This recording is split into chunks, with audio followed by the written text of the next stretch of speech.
Hi everyone and welcome back to JK Exam Cracker. So guys, I hope आप सब लोग सही हैं, आप सब लोग अच्छे से अपने एग्जाम्स की तैयारी कर रहे हैं।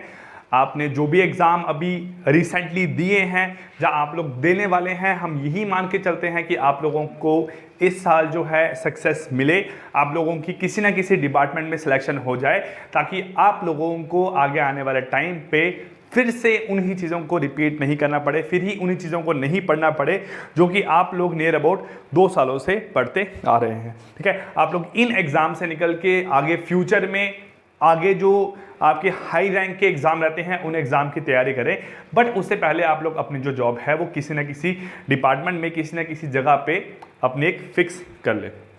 ये वीडियो स्पेशली उन लोगों के लिए है जो कि 2020 में, जैसे अगर हम लोग बात करें एग्जाम्स की, जहां आप लोग जो भी इस टाइम पे एग्जाम में अपेयर होने वाले हैं, उनके जो फॉर्म थे वो आपके दिसंबर मंथ में, ठीक है, आपके दिसंबर 2020 में फिल हुए थे। अभी आपका 2022 चल रहा है, तो नियर अबाउट आप मानो कि 1 साल से कोई भी ऐसी वैकेंसी आउट नहीं हुई है जिसमें मतलब कोई भी ऐसा आपकी नोटिफिकेशन नहीं आई है जिसमें बहुत ज़्यादा वैकेंसी हो। 500, 1000, 1200 जो भी वैकेंसीज आजकल आ रही हैं, 50, 60, 70 बस इतनी ही वैकेंसीज आपकी रहती हैं। स्पेशली उन लोगों के लिए हैं जो कि 2021 में या 2020 में, 2020 का जो रिजल्ट था ग्रेजुएशन का वो थोड़ा लेट आया था, और जो भी बच्चे 2021 में पास आउट हुए हैं उन लोगों के लिए ये वीडियो बहुत ज़रूरी है। आप सब लोग अगर आगे आने वाले टाइम पे आप लोग अगर चाहते हो कि हम लोग सर गवर्नमेंट जॉब की तैयारी करना चाहते हैं, क्योंकि हर एक पर्सन की बस की बात नहीं है गवर्नमेंट जॉब करना, क्योंकि अगर 1 साल में अगर हम बात करें कि अगर एक कॉलेज से अगर 100 बच्चे पास आउट होते हैं, वो सभी के सभी बच्चों की टाइम आने के बाद गवर्नमेंट जॉब नहीं लगती है। उस 100 में से 15 से 20 बच्चे ही गवर्नमेंट जॉब ले पाते हैं। कुछ बच्चे ऐसे हैं जो अपना बिजनेस स्टार्ट करते हैं, कुछ ऐसे हैं जो कि प्राइवेट सेक्टर में मूव कर जाते हैं। अगर जो भी स्टूडेंट्स इन 2 सालों में पास आउट हुए हैं, अब आने वाले टाइम पे जो वैकेंसीज आने वाली है, जैसे मैं बात करूँ आपकी कि अभी आपकी जेएसए की वैकेंसीज आने वाली हैं, जूनियर स्टैटिस्टिकल असिस्टेंट की, ठीक है। इसके साथ साथ आपका विलेज लेवल वर्कर की वैकेंसी आने वाली है, आपके नायब तहसीलदार की वैकेंसी आने वाली है, ठीक है, आपके जूनियर असिस्टेंट की वैकेंसीज आने वाली है। तो आपकी बहुत वैकेंसीज इस साल आने वाली है। अगर आप लोग इन एग्जाम्स की तैयारी करना चाहते हैं तो ध्यान से इस वीडियो को सुनना। अब सर, बहुत बार मैं बच्चों से एक मतलब मिलता हूं जो भी स्टूडेंट्स 2020 के पास आउट है, सर मैंने एग्जाम दिया और ये एग्जाम जो था ये मेरा लाइफ का फर्स्ट अटेम्प्ट था, ठीक है, मेरा फर्स्ट अटेम्प्ट था। अब इस अटेम्प्ट को मैंने कैसा दिया कैसा नहीं दिया वो तो आपके रिजल्ट के बाद पता लगेगा, बट सर मेरा ये फर्स्ट अटेम्प्ट था, ठीक है। मुझे इस अटेम्प्ट से बहुत कुछ सीखने को मिला है, मुझे ये पता लगा है कि एग्जाम जो है वो किस तरीके का आता है। अब मैं आगे आने वाले टाइम पे जो भी एग्जाम दूंगा वो अच्छे से दूंगा। कुछ बच्चे ऐसे मिलते हैं कि सर मेरा फर्स्ट अटेम्प्ट था और फर्स्ट अटेम्प्ट में ही मेरा बहुत अच्छा स्कोर गया, मेरी सिलेक्शन डेफिनेटली इसी एग्जाम के थ्रू निकल जाएगी। वो जो फर्स्ट अटेम्प्ट आप लोग यूज करते हो वर्ड, वो 2 तरीके से आप लोग डिफाइन कर सकते हो। सर एक फर्स्ट अटेम्प्ट आपका रहता है जिसमें आप लोग बहुत ज्यादा एफर्ट लगाते हो, ठीक है, आपने बहुत ज़्यादा मेहनत की, आपको हर एक चीज़ की गाइडेंस मिली प्रॉपर, आपने कहीं से कोचिंग लिया, आपका कोई बड़ा भाई बहन था, कोई आपका रिलेटिव था, कोई आपका फ्रेंड था जो आपको गाइड करने वाला था, उसकी गाइडेंस की हेल्प से आपने एफर्ट लगा के 1 साल मेहनत की और आप लोगों की सिलेक्शन होगी। और कुछ बच्चे ऐसे हैं कि सर मैंने इतने एफर्ट नहीं लगाए थे बट मेरा जो रिजल्ट है वो ठीक ठीक आ रहा है, लेकिन मुझे अब समझ आ गई है कि मैं अब कैसे एग्जाम की तैयारी करूंगा। अब आप लोग डिसाइड कर सकते हो कि आप लोग किस कैटेगरी में हो। आप लोगों ने एफर्ट लगाए थे या फिर एफर्ट लेस थी। एफर्ट लेस का मतलब ये नहीं है कि आपने बस फॉर्म फिल किया है और एग्जाम में अपेयर होने गए हो। एफर्ट का मतलब है कि अगर कोई पेपर आपका 120 नंबर का है, आपके उसमें 100 को टच कर रहे हैं मार्क्स, और अगर आपके 50, 60 या 70 मार्क्स टच कर रहे हैं, तो मतलब आपने कहीं ना कहीं पे एज कंपेयर टू उन स्टूडेंट्स के जिन्होंने एफर्ट लगाया है कभी छोड़ दी है, तभी आप दोनों के बीच में जो है वो 20 मार्क्स का जो गैप है वो निकल के आ रहा है। अब सर जो एफर्टलेस वर्क है वो क्यों है? क्योंकि सर हमें थोड़ा कॉन्फिडेंस नहीं था एग्जाम में अपेयर होना कैसे है, हमारी प्रिपरेशन उस लेवल की नहीं थी, ठीक है। हमने 2 से 3 महीने ही लास्ट में एग्जाम की स्टडी की। तो अगर आप लोग 2 से 3 महीने के लिए किसी भी एग्जाम की स्टडी करते हो तो मुझे नहीं लगता है कि ये बहुत ज्यादा टाइम है कि आप लोग इस 2 से 3 महीने पढ़ के कोई एग्जाम आप लोग क्वालिफाई कर रहे हो। वो बात अलग रही कि सर हमारा ब्रेन बहुत शार्प है, हमारा ग्रे मैटर बहुत ज़्यादा है दिमाग में, कुछ ऐसे हम लोग यूज़ करते हैं ना कि किसी का ग्रे मैटर ज़्यादा होता है तो वो इंटेलिजेंट होता है, तो वही सब चीज़ें हैं। अगर वैसा नहीं है तो आप लोगों के लिए 2 से 3 महीने टाइम इतना ज़्यादा नहीं है कि आप लोग एग्जाम की तैयारी करके एग्जाम को क्वालिफाई कर पाओ। एटलीस्ट आपको 5 से 6 मंथ चाहिए किसी ना किसी एग्जाम की तैयारी करने के लिए, ठीक है। आपको 5 से 6 मंथ चाहिए किसी ना किसी एग्जाम की तैयारी करने के लिए। और मैं ये मान के चलता हूं कि अगर आप लोग एफर्ट लगा के मेहनत करो और आपका एक जो एग्जाम हो, आप एक एग्जाम दे के आओ, तब तक आपको ये नहीं पता लगता है कि सर अब मेरे में कमी कहाँ थी, वो कमी मुझे पूरी कहाँ से करनी है। अगर आप लोग कहीं से किसी की गाइडेंस ना लो, किसी से कोचिंग ना लो, तब तक आपको ये चीज़ समझ में नहीं आएगी कि सर मेरी जो तैयारी थी उसमें कमी कहाँ से रही है, उसको मैंने पूरा कैसे करना है। क्योंकि अगर मैं किसी भी एग्जाम के सिलेबस की बात करूँ, मैं जीएसए का एग्जाम की बात कर रहा हूँ, विलेज लेवल वर्कर की बात कर रहा हूँ, नायब तहसीलदार की बात कर रहा हूँ, जूनियर असिस्टेंट की बात कर रहा हूँ, जहाँ अभी आप लोगों के जो रिसेंटली एग्जाम हुए, जेके पीएसआई का एग्जाम हुआ आपका, ठीक है, आपका फाइनेंस सब इंस्पेक्टर का एग्जाम होगा, आपका इंस्पेक्टर का एग्जाम होगा, आपका पटवारी का एग्जाम है, ठीक है, पटवारी का एग्जाम है, आपका स्टेनोग्राफर का एग्जाम है, स्टेनो के साथ आपका वेटनरी फार्मासिस्ट का एग्जाम है, आपका वाइल्ड लाइफ गार्ड का एग्जाम है। जितने भी आपके एग्जाम्स होने वाले हैं, जहां हो चुके हैं, जहां आने वाले टाइम पे जिनकी नोटिफिकेशन निकल के आएगी, उन सभी एग्जाम्स में अगर आप कंपोनेंट की बात करो तो आपके 6, 7, 8 तो कंपोनेंट लाई करते हैं। अब वो 7-8 कंपोनेंट आपको विद इन 2 महीने या 3 महीने तैयार करना पॉसिबल नहीं है। अगर हम किसी भी कॉमन कंपोनेंट को यहां पे उठाए, अगर मैं सपोज यहां पे उठाता हूं रीजनिंग एबिलिटी, ठीक है, अगर मैं यहां उठाता हूं आपका रीजनिंग एबिलिटी, तो मेरे हिसाब से इस रीजनिंग एबिलिटी को तैयार करने के लिए आपको पहले तो 8-10 दिनों की अच्छी कहीं से गाइडेंस चाहिए, ठीक है, ताकि आपको पूरा रीजनिंग जो है समझ में आए। आप हर चैप्टर को एक एक दिन पढ़ो, 10 दिनों के बाद आपको ऐसा फील होगा कि सर मुझे रीजनिंग अब आती है। फिर उसके बाद डेली आपको 2-3 घंटे की प्रैक्टिस चाहिए, ताकि आफ्टर 1 मंथ और 2 मंथ आपको ऐसा लगे कि सर अब मेरी रीजनिंग जो है वो तैयार हो गई है। रीजनिंग के अलावा बात करूं सर, आपकी जो कंपोनेंट है, मैं कॉमन कंपोनेंट की बात कर रहा हूं जो आपको आने वाले हर एग्जाम में देखने को मिलेंगे। इंग्लिश हो गया आपका, ठीक है, आपका कंप्यूटर लाई कर गया यहां से, ठीक है, आपका यहां से जम्मू एंड कश्मीर जीके लाई करके बहुत इंपॉर्टेंट कंपोनेंट है। आप किसी भी स्टेट का एग्जाम उठाओ, आप लोग राजस्थान पटवारी सर्च करो, राजस्थान की जीके वहां पे होगी ही होगी। जम्मू कश्मीर के एग्जाम में भी जम्मू कश्मीर की जीके हर एग्जाम में देखने को मिलेगी ही मिलेगी। चाहे आप लोग यहां से बात करो सर साइंस की बात करो, ठीक है, उसके बाद आप लोग बात करो सर इंडियन जीके की बात करो, जिसमें आपका इंडियन हिस्ट्री आ गया, मॉडर्न हिस्ट्री आ गया, पॉलिटी आ गया, ज्योग्राफी आ गया, इन कंपोनेंट की बात करो। आप चाहे बात करो सर मैथमेटिक्स की, ठीक है, मैंने मैथ्स पढ़ना है, ठीक है, आप चाहे बात करो सर मैंने इकोनॉमिक्स पढ़ना है, ठीक है, मैंने यहाँ पे इकोनॉमिक्स पढ़ना है। तो अगर ये 8 कंपोनेंट यहाँ पे देखे जा रहे हैं, अगर आप हर कंपोनेंट को एटलीस्ट 2 वीक या 3 वीक में मान के चलते हो, अगर आप 8 × 2 वीक करते हो तो आपके टोटल 16 हफ्ते बन के आते हैं, विच इज इक्वल टू बनता है आपका 2 मंथ, सॉरी आपका इक्वल टू बनता है यहाँ पे 4 मंथ। तो 4 महीने तो सिर्फ आपको सब्जेक्ट को पहचानने में हो जाएगी कि भाई तांत्या टोपे कौन था, ठीक है, हमारा इंडियन कॉन्स्टिट्यूशन कब बन के आया, ठीक है, इसमें कौन कौन से लॉज हैं, कौन कौन से आर्टिकल्स हैं, कौन कौन से शेड्यूल है। तो इतनी चीजें तो आपको कम से कम मिनिमम बोल रहा हूं टाइम, तो आपको 4 महीने 3 से 4 महीने तो सिर्फ इन्हीं चीजों को यहां पे समझने में लग जाएगी। देन उसके बाद आपको अपनी सेल्फ स्टडी चाहिए, कम से कम 2 मंथ की सेल्फ स्टडी चाहिए। देन आप लोग बोल सकते हो कि सर अब मैं एग्जाम में अपेयर होने के लिए तैयार हूं, अब मैं इस कैटेगरी में लाई कर सकता हूं। अब कुछ लोग इसको कब पढ़ने में 2 साल 3 साल 4 साल लगा देते हैं। मैं एक स्टूडेंट की बात करता हूं, हमारा स्टूडेंट है, ऑफलाइन क्लास में था, जनवरी में उसने हमारा बैच ज्वाइन किया था, ठीक है, वो स्पेशली आया कि सर मैंने एफएसआई का एग्जाम देना है, मुझे रीजनिंग एबिलिटी पढ़ना है, मुझे रीजनिंग एबिलिटी पढ़ना है सर, मुझे बहुत डर लगता है इससे, मैंने ये तैयार करना है, मुझे नहीं आता। मैं उससे कुछ दिन पहले अभी वो मतलब रनिंग कर रहा था, मुझे ग्राउंड में दिखाई दिया, मैंने बोला भाई रीजनिंग तैयार होगी? कहता नहीं सर मैंने छोड़ दी, मैं बाकी 100 मार्क्स की तैयारी करूंगा।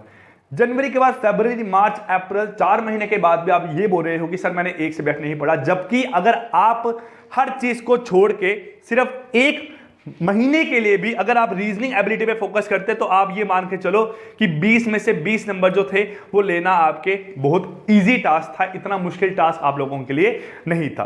ठीक है, तो आप लोग अगर किसी भी एग्जाम की तैयारी करने जा रहे हो, एटलीस्ट आप लोग पहले ये देखो कि सर कौन से कंपोनेंट जरूरी है। यार ये कंपोनेंट किसी भी एग्जाम में जाओगे, आप बैंकिंग का एग्जाम दो, एसएससी का एग्जाम दो, रेलवे का एग्जाम दो, एमटीएस का एग्जाम दो, आप लोगों के आरबीआई के एग्जाम निकलते हैं, एलआईसी का एग्जाम निकलता है, हर एग्जाम में रीजनिंग एबिलिटी आपको देखने को मिलेगी। उसके अलावा आपको इंग्लिश भी देखने को मिलेगा, आपको इंडियन जीके की नॉलेज भी होनी चाहिए, आपको साइंस भी होना चाहिए। तो आप लोग जिस भी एग्जाम में अपेयर होंगे, आपको पहले टारगेट करना है अपने आप में कि सर कौन कौन से कंपोनेंट हैं, मैंने किस किस कंपोनेंट को देखना है, किस किस कंपोनेंट को पढ़ना है, ठीक है, और कैसे कैसे मैं तैयारी करना स्टार्ट करूंगा। मैं ये नहीं कह रहा हूं कि आप पहले इसी को उठाओ या पहले इसको उठाओ, अपने सब्जेक्ट हैं। कोई स्टूडेंट जो है वो आपका, उसने बीए कर रखी है, वो आपका आर्ट्स बैकग्राउंड का है, सर उसे सपोज हम बोलते हैं उसको जीके में बहुत इंटरेस्ट है, तो आप लोग पहले इन कंपोनेंट को तैयार कर लो, है ना, बाद में दूसरे कंपोनेंट पे मूव करो। आपको एटलीस्ट ये मानना पड़ेगा कि सर मुझे इन, अगर किसी भी एग्जाम में 6 कंपोनेंट है, उस 6 कंपोनेंट में मेरे बेस्ट कंपोनेंट कौन से हैं। जैसे मेरे हिसाब से अगर मेरे से पूछोगे तो आपको इन 3 कंपोनेंट की पहले तैयारी करनी चाहिए। क्यों? क्योंकि सर ये आपके समझने वाले टॉपिक हैं। अगर आप लोगों को इंग्लिश के रूल्स पता होंगे, आप लोग डेफिनेटली कोई आर्टिकल का क्वेश्चन आएगा, आप लोग ए लगाओगे, एन लगाओगे, दा लगाओगे, तो आपको पता होगा कि यही यहां पे निकल के आना है, यही ऑप्शन है, यही फिट होगा। और जब आप एग्जाम से बाहर निकलोगे तो आपको कम से कम ये पता होगा सर इन 3 कंपोनेंट में मेरे सारे क्वेश्चन ठीक है, बाकियों के मैं आंसर घर जाके चेक करूंगा। डेट्स थी, पर्सन के बारे में पूछा गया था, ठीक है, वो चीजें मैं बाद में चेक करूंगा और मुझे तब कंफर्म होगी इंटरनेट से देख के जब आंसर की के बाद कि ये सही है कि नहीं है। ठीक है, अब मैं बहुत बच्चों से जब बात करता हूं तो उनकी एक कमी मुझे दिखाई देती है। वो कमी क्या है? जैसे अभी के टाइम पे हमारे एरिया में बहुत एक वो चल रहा है कि सर हम लोगों ने लाइब्रेरी ज्वाइन किया है, ठीक है, हम लोग सुबह 5 से लेकर 2 बजे तक लाइब्रेरी जाते हैं, देन हम लोग रेस्ट करते हैं, अपने घर पे पढ़ते हैं, शाम को फिर चले जाते हैं लाइब्रेरी। ठीक है, तो अगर आप लोग 8 घंटे की लाइब्रेरी ज्वाइन करते हो, मैं जब पूछता हूं स्टूडेंट्स थे, ठीक है, मैं मतलब ये खुद के एक्सपीरियंस से बता रहा हूं, मेरा ब्रदर है, छोटा कजन है मेरा एक, वो भी लाइब्रेरी कहीं जाता है, ठीक है, तो आके बताता है मुझे कि भैया आज मैं लाइब्रेरी गया, मैंने 8 घंटे की स्टडी की, मैंने उस 8 घंटे में क्या किया भैया, मैंने उस 8 घंटे में आपका रीजनिंग एबिलिटी पढ़ा, मैंने जीके पढ़ा, मैंने उसके बाद आपका साइंस पढ़ी। ठीक है, जब उसको बोलूं कि बता, कोई क्वेश्चन पूछते हैं मैंने उससे कि विटामिन डी जो है वो किसकी कमी से होता है, ठीक है, विटामिन डी को हम लोग जो कमी है उसको ओवरकम कैसे करें, कोई भी क्वेश्चन से पूछूं, भैया मैंने बस पढ़ा है, अभी रिवाइज नहीं किया। ठीक है, 1 दिन, 2 दिन, 3 दिन, 4 दिन के बाद जब पूछो कि भैया अब मुझे आता है, ये चैप्टर मैंने तैयार किया है, अब मुझे आता है, अब आप मेरे से पूछ लो, मैं इसके आंसर दे दूंगा। फिर पूछो, फिर जाके 10 क्वेश्चन में 4, 5, 6 क्वेश्चन उसके सही निकल के आते हैं। अब ये जो चीज है ये गलत कहां से है? आप लोग यार 4 कंपोनेंट एक दिन में क्यों पढ़ रहे हो? आप लोग एक कंपोनेंट पे फोकस करो। जैसे हम लोग सपोज अगर इंग्लिश पे फोकस करते हैं, अगर इंग्लिश पे आप लोग 8 घंटे लगाओगे दिन के, तो मुझे लगता है 8 घंटे अगर इंग्लिश में दिन के लगाओगे तो आप अगर 7 दिन भी पढ़ोगे, 8 × 7 आपके 56 आवर जो है इंग्लिश पढ़ने के बाद, मुझे लगता नहीं कि आपको देन उसके बाद कहीं पे इंग्लिश पढ़ने की जरूरत पड़ेगी, और स्ट्रॉन्ग भी बहुत आप लोगों का हो जाएगा। एटलीस्ट आफ्टर 1 वीक आपको ऐसा लगेगा, after 1 week, 2 week, 3 week, 4 week, 4 हफ्तों के बाद आपको ऐसा लगेगा सर 4 कंपोनेंट तैयार हैं, कुछ भी पूछ लो, कहीं से भी पूछ लो, जैसा मर्जी क्वेश्चन पूछ लो, मुझे आता है, अब मैं इसको सही ही आंसर करूंगा, सही ही मार्क करूंगा। ये जो कॉन्फिडेंस है ये आपका आना चाहिए 8-8 घंटे, 7-7 घंटे, 6-6 घंटे की स्टडी करने के बाद। अगर दिन में 8 घंटे पढ़ने के बाद हमने 1-1 घंटे हर कंपोनेंट को दिया, ठीक है, कोई स्कूल तो आप लोग जा नहीं रहे हो, इतने तो आप लोग हो, ग्रेजुएट हो, आपको इतनी तो समझ है कि अब मैंने किस तरीके से एग्जाम की तैयारी करनी है।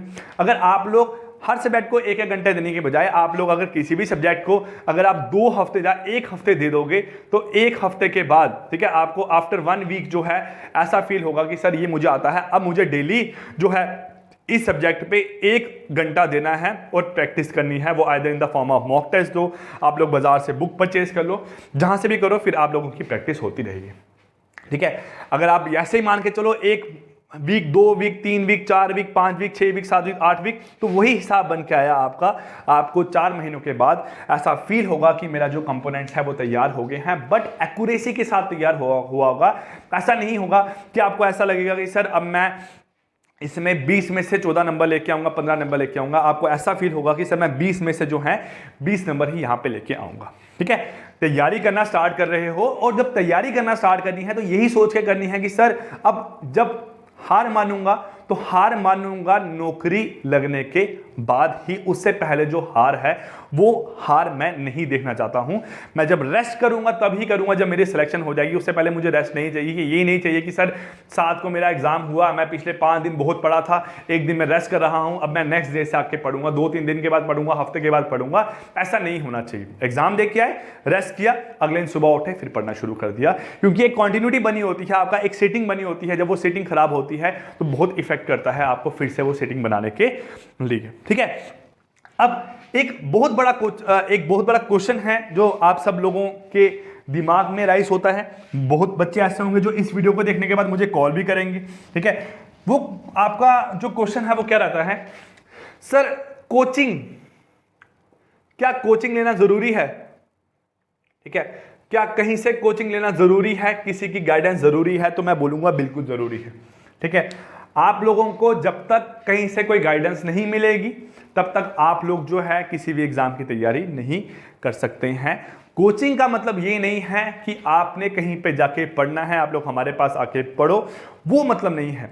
कोचिंग का मतलब है सिंपली आपका गाइडेंस। ठीक है, आपको गाइडेंस चाहिए, आपको ये पता होना चाहिए कि सर हमें पढ़ना कैसे कैसे है, कहां से पढ़ना है, किस किस तरीके से पढ़ना है, और किस एग्जाम को कैसे टारगेट करना है, वो उसका मतलब होता है कोचिंग। ठीक है, तो आपको कोचिंग चाहिए, जरूरी चाहिए, इन द फॉर्म ऑफ आप बोलो मैं फ्रेंड से पढ़ूंगा, ठीक है, मैं बुक से पढ़ूंगा, मैं किसी से चीज सीखूंगा, ठीक है, मैं कहीं कोचिंग सेंटर जाके पढ़ूंगा, मैं ऑनलाइन कोर्स ज्वाइन करूंगा, ऑफलाइन कोर्स ज्वाइन करूंगा, बट कोचिंग इज मस्ट। इसके बिना ना आपको गाइडेंस मिल पाएगी प्रॉपर, ना आपको कहीं से कोई चीज के बारे में पता चलेगा टाइम आने पे। ठीक है, अब कोचिंग का मतलब ये भी नहीं है कि आपने कहीं ज्वाइन किया, कहीं फीस दे दी, ऑनलाइन बैच ज्वाइन कर लिया, ऑफलाइन बैच ज्वाइन कर लिया, वहां पे आप लोग बात ही नहीं कर पा रहे हो अपने मेंटर के साथ। मेंटर से बात करना बहुत जरूरी है। ठीक है, मेंटर से बात करना बहुत जरूरी है, क्योंकि जब तक मेंटर से बात नहीं होगी आपको ऐसा नहीं पता लगेगा कि मुझे जो है वो किस तरीके से किस एग्जाम को टारगेट करना है। ठीक है, तो कुछ चीजें बहुत जरूरी होती हैं, वो आप लोगों को यहां पे पता होना चाहिए। ठीक है, अब जब हम लोग कोचिंग वगैरह जाते हैं, ठीक है, जरूरी क्यों है कोचिंग बता रहा हूं, जब कोचिंग जाते हैं तो हमें कोचिंग जाने के बाद ऐसा लगता है कि सर अगर एक क्लास में 50 बच्चे बैठे हैं, एक एटमॉस्फेयर होता है आपका ऐसा, उन 50 बच्चों में अगर आपकी लेन में 5 बच्चे हैं, वो 4 बच्चे आंसर दे रहे हैं और मैं आंसर नहीं दे पा रहा हूं, उसका क्या रीजन है? ठीक है, उसका रीजन ये है कि क्या मेरा दिमाग कमजोर है, क्या माँ बाप ने किसी चीज की कमी छोड़ दी है मेरे में? नहीं, वो रीजन ये है कि मैं अपने टाइम को यूटिलाइज नहीं कर रहा हूं। उस टाइम को यूटिलाइज कैसे करना है वही चीजें आप लोग सीखते हो जब आप लोग किसी के साथ कंपटीशन में आते हो। इसी चीज को हम लोग कंपटीशन बोलते हैं। घर बैठ के पढ़ते रहोगे, किसी थर्ड पर्सन से बात नहीं करोगे, अपने मतलब माँ बाप से बात की, बुक्स लेके आगे घर बैठ के पढ़ते रहे, अब मैं सीधा एग्जाम देने ही जाऊंगा, तो आप लोग बच्चों के साथ कंपटीशन में कैसे आओगे? कंपटीशन में तभी आओगे जब आप लोग कहीं यूट्यूब पे वीडियोस देखोगे, ठीक है, आप लोग लाइव क्लासेस अटेंड करोगे, आप लोग ऑफलाइन क्लासेस अटेंड करोगे, ठीक है, आप लोग किसी का लाइव बैच ज्वाइन करोगे, वहां देखोगे कि मैं आंसर कब दे रहा हूं, बाकी बच्चे as compare to me answer कब दे रहे हैं। वही जो डिफरेंस है वो क्रिएट करेगा आपकी तैयारी में और बाकी बच्चों की तैयारी के लिए। ठीक है, तो यही कुछ चीज़ें थी इंपॉर्टेंट जो आप लोगों को बतानी थी। आप लोगों के लास्ट कुछ दिनों से बहुत मैसेज आ रहे थे कि सर JKPSI के एग्जाम का आपका एक्सपेक्टेड जो है वो कट ऑफ क्या जाएगा। मैं आपको बता दूं, अभी जब आपका रिवाइज की निकल के आएगा, रिवाइज की के बाद मैं आप लोगों को बता दूंगा कि आपका कट ऑफ क्या निकल के जाने वाला है। बट अभी के लिए जिनके भी बच्चों के 75 प्लस के अराउंड मार्क्स बन रहे हैं, वो मेरे हिसाब से उनका जो है पहली लिस्ट में नाम आ ही जाएगा। आप लोग रनिंग की तैयारी करो, ठीक है, जरूरी करो। नहीं भी होगा तो कम से कम वेट तो कम होगा आप लोगों का, ठीक है। आप लोग वही बात है कि कंपटीशन में तो कहीं से आओगे, एटलीस्ट आपको 1 महीना जब तक रिजल्ट नहीं निकलेगा आपको ऐसा तो फील होगा कि मैं बाकी बच्चों के साथ कंपटीशन में हूं। तैयारी करोगे, मेंटली भी थोड़े स्ट्रांग हो जाओगे, थोड़े फिजिकली भी स्ट्रांग हो जाओगे। बट जिनके भी 75 प्लस मार्क्स आ रहे हैं, आप लोग एग्जाम की तैयारी करो, आप लोग फिजिकल पे फोकस करो। उस फिजिकल के फोकस के साथ साथ जैसे सुबह आप लोग जा रहे हो वॉक पे, रनिंग पे, आप लोग इवनिंग में जा रहे हो, जो आपका बीच का टाइम है, इससे पहले का और इसके बाद का टाइम है, उस टाइम पे स्टडी करो। और जैसा भी रहेगा आने वाले टाइम पे कौन कौन सी वैकेंसीज निकलेगी, कौन कौन सा आपका जो डिपार्टमेंट है वो वैकेंसीज निकालेगा, किस किस तरीके से आपने तैयारी करनी है, हम लोग ऑलरेडी आपको बहुत पढ़ाते हुए आए हैं, ठीक है। आइदर ऑनलाइन, ऑफलाइन, जहाँ फिर आपके हम ऐप पे पढ़ा रहे हैं, JK एग्जाम करके ऐप पे आप लोग अपने ऐप स्टोर से या iOS से डाउनलोड कर सकते हो। हर तरीके से आप लोगों की जो हेल्प है वो होती ही रहेगी। सो guys, I wish you all the best. Thank you so much. इस वीडियो को सही तरीके से सुनना, बात को दिमाग में बिठाना, ये मत सोचना कि सर बस बोला, बकवास किया, उल्टी सीधी बातें की चले गए। ये एक वही चीज़ है जो वो बच्चा फील कर रहा है जो 1 साल से 2 साल से एग्जाम दे रहा है। मेरी पढ़ाई में कमी कहाँ से आ रही है, वो कमी आपकी इन्हीं चीज़ों को फॉलो करके पूरी होगी। So guys, I wish you all the best. Thank you so much. Goodbye and take care.